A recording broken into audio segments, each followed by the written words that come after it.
എല്ലാവർക്കും നമസ്കാരം. പുതിയ വീഡിയോയിലേക്ക് സ്വാഗതം. 2025 മെയ് മാസം 14-ാം തീയതി ഒരു വ്യാഴമാറ്റം സംഭവിക്കുകയാണ്. വ്യാഴമെന്ന ശുഭഗ്രഹം ചാരവശാൽ രാശി മാറുന്നു. 8-ാം രാശിയിൽ നിന്ന് മിഥുനം രാശിയിൽ കടക്കുകയാണ്. പിന്നീട് ഒരു വർഷക്കാലം വ്യാഴമെന്ന ശുഭഗ്രഹം മിഥുനം രാശിയിലൂടെയാണ് സഞ്ചരിക്കുക. കർക്കിടകം രാശി, പുണർദം, കാൽ, പൂയം, ആയില്യം ഈ നക്ഷത്രങ്ങൾ ഉൾപ്പെട്ട കർക്കിടക രാശിക്കാർക്ക് വ്യാഴമാറ്റം അത്ര അനുകൂലമല്ല. കാരണം 8-ാം രാശിയിൽ നിന്ന് 8-ാം രാശിയുടെ വ്യാഴം 11-ാം ഭാവത്തിൽ സഞ്ചരിക്കുന്ന അനുകൂലമാണ്. പക്ഷേ മിഥുനം രാശിയിലേക്ക് കിടക്കുമ്പോൾ മിഥുനം 12-ാം ഭാവമാണ്. 12-ാം ഭാവം വ്യയഭാവമാണ്, നഷ്ടഭാവമാണ്. കുറച്ച് കഷ്ടനഷ്ടങ്ങളൊക്കെ ഉണ്ടാകുന്നൊരു സമയമാണ് 12-ാം ഭാവത്തിൽ സഞ്ചരിക്കുന്ന കാലഘട്ടം വ്യാഴം.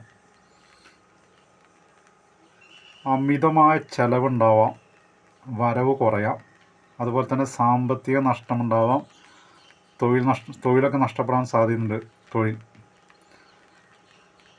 അതുപോലെ തന്നെ വീഴ്ചകളോ അപകടങ്ങളൊക്കെ ഉണ്ടാവാം. ചിലപ്പോൾ അംഗവൈകല്യമൊക്കെ സംഭവിക്കാൻ സാധ്യതയുണ്ട്.